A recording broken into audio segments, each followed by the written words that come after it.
Hello everyone, welcome to Mint Talk India, जहां पे हम Hindi and English word meaning के साथ पिक्चर्स और वीडियोस के साथ हमारे सभी चैप्टर्स को समझते हैं। तो आज हम क्वेश्चंस को सॉल्व कर रहे हैं of your NCERT class 2 English मृदंग्स unit number 2 welcome to my world के चैप्टर नंबर 2 का, जिसका नाम है सीइंग विदाउट सीइंग। इस चैप्टर को भी मैंने बहुत सारे पिक्चर्स और वीडियोस के साथ समझाया है, जिसका लिंक आपको इसी वीडियो के नीचे डिस्क्रिप्शन बॉक्स में मिल जाएगा, या फिर आप क्लास 2 इंग्लिश का प्लेलिस्ट भी देख सकते हैं मिंट टॉक इंडिया चैनल में। तो चलिए शुरू करते हैं।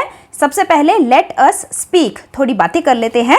Ongshangla calls her mother Awa. What is the word for mother in your mother tongue? Ongshangla क्योंकि मणिपुर की रहने वाली है और उसके मदर टंग में मम्मी को आवा बोला जाता है, आवा या फिर अवा। उसी तरीके से हमारे इंडिया में बहुत ही अलग अलग लैंग्वेजेस बोले जाते हैं और हर एक लैंग्वेज में मम्मी को अलग अलग नाम से बुलाया जाता है। वही लैंग्वेज जो आपकी मदर टंग होती है, यानी कि आपकी मातृभाषा, वो भाषा जिसमें आपने सबसे पहले बातें करना सीखा। जैसे हिंदी में और बंगाली में मम्मी को माँ बोला जाता है, तमिल में अम्मा कहते हैं, पंजाबी में बेबे कहते हैं, उर्दू में अम्मी कहा जाता है, मराठी में आई बोलते हैं और गुजराती में बा बोला जाता है। तो आपके मदर टंग में आप अपनी मम्मी को जो बोलते हो, आप अपनी नोटबुक में वो लिखेंगे। उसके बाद क्लोज योर आईज, अपनी आंखें बंद करो। इमेजिन, अब सोचो that when your eyes are closed, जब आपकी आंखें बंद होती है, how would you identify the following things? आप कैसे पहचानोगे? आइडेंटिफाई मतलब कैसे पहचानोगे the following things, जो नीचे लिखी हुई है। तो सबसे पहली चीज है वाटर, पानी। अगर आप पानी को छू पाओगे तो आपको गीला गीला सा फील होगा। अगर आप उसे टेस्ट कर पाओगे, पानी साफ होना चाहिए, तब आप उसे चख कर भी पहचान लोगे, क्योंकि पानी का कोई स्वाद नहीं होता, बिल्कुल सादा होता है। इसे हम पीकर ही पहचान जाते हैं, ये तो पानी है।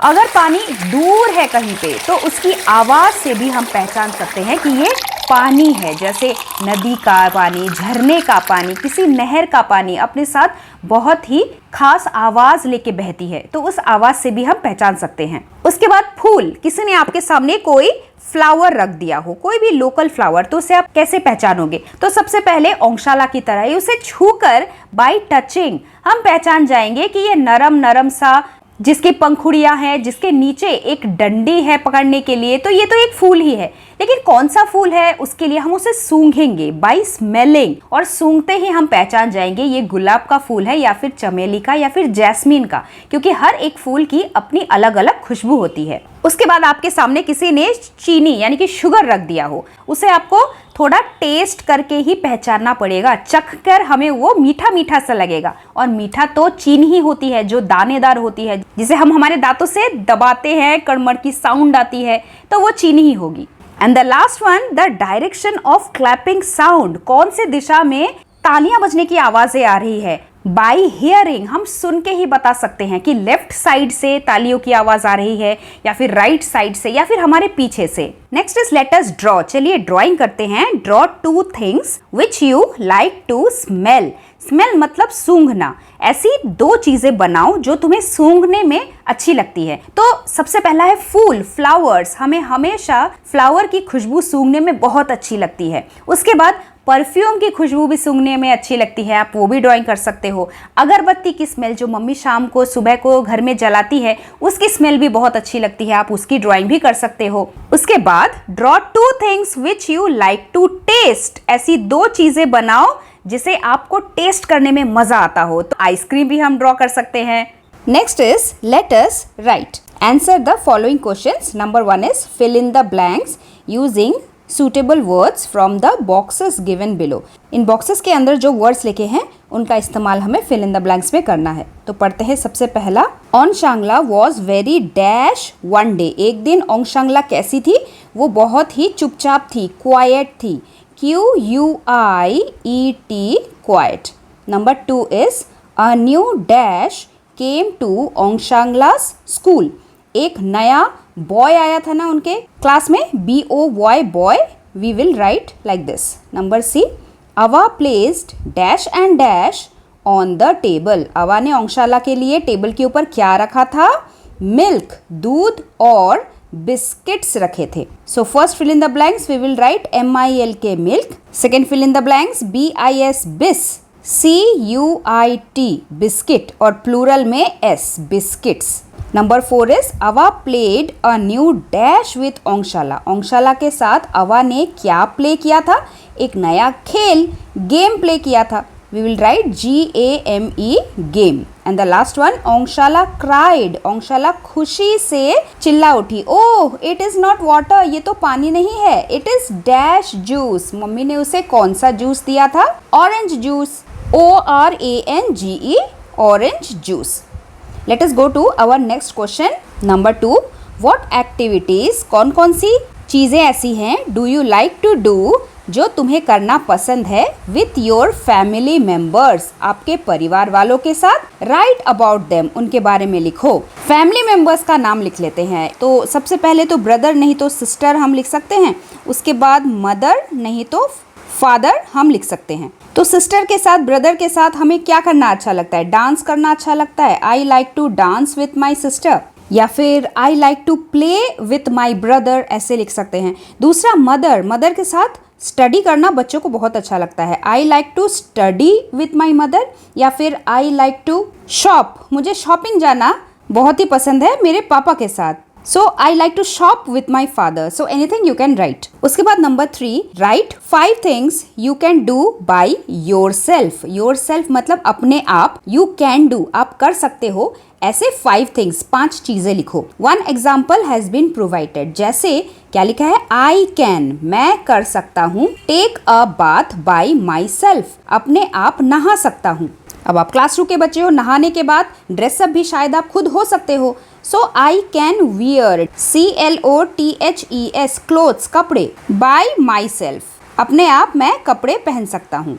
उसके बाद अपने आप बच्चे ब्रेकफास्ट भी कर लेते होंगे। I can eat food by my self, आपकी एज के बच्चे बॉटल भी फिल अप कर सकते हैं फिल्टर से। I can fill water bottles by myself, तो छोटे बच्चे प्लांट्स में भी पानी डाल सकते हैं, उसे हम क्या लिखेंगे? I can water plants by myself, MYSELF। चलिए आगे पढ़ते हैं। Let us do, our eyes do so much for us, हमारी आंखें कितना कुछ करती है हमारे लिए।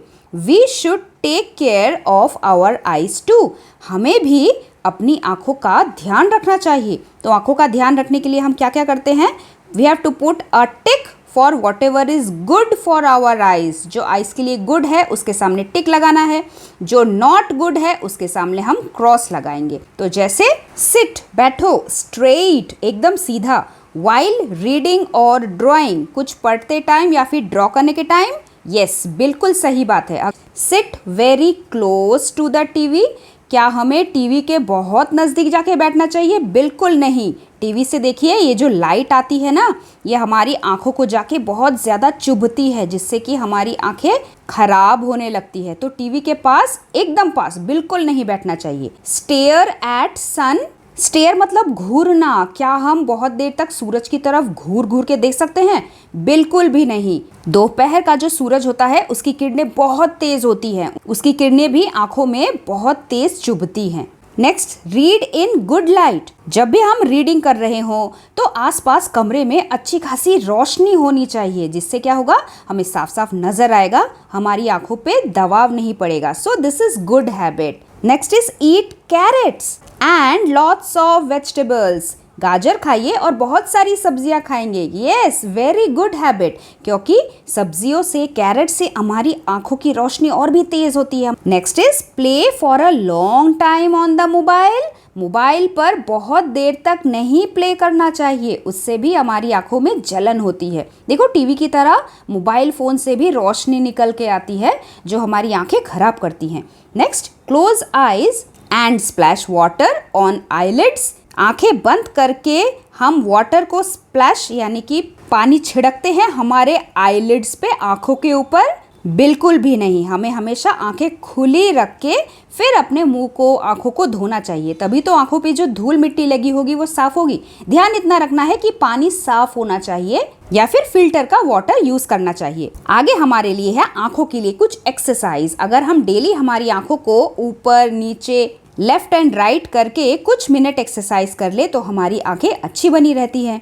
नेक्स्ट पेज पे हमारे पास कुछ पिक्चर्स है जिनमें ओ वॉवल का साउंड है। ओ का साउंड कैसा होता है? ओ। मुंह को ओपन करके हम ऑक्स बोलते हैं। Otter, orange. अब क्योंकि ये सारे वॉवल हैं इसीलिए इनके सामने एन लगाया गया है। An ox, an otter, an orange. कुछ कॉन्सोनेंट्स वाले लेटर भी हैं जैसे एफ फॉर फॉक्स, इसीलिए अ फॉक्स, लेकिन इसमें वॉवल का एक साउंड आता है ओ, इसीलिए हम fox. A dot, a top, O sound निकाल के a clock, a lock, a frock बोलते हैं। तो ये था आपके टेक्स्ट बुक का सबसे लास्ट क्वेश्चन। आगे हम इसी तरीके से पिक्चर्स और वीडियोस के साथ यूनिट 3 का chapter number 1 come back soon पढ़ेंगे। बहुत ही मजा आएगा इसी तरीके से इंटरैक्टिव क्लासेस के साथ। So stay tuned, will meet very soon. Thank you very much, bye bye.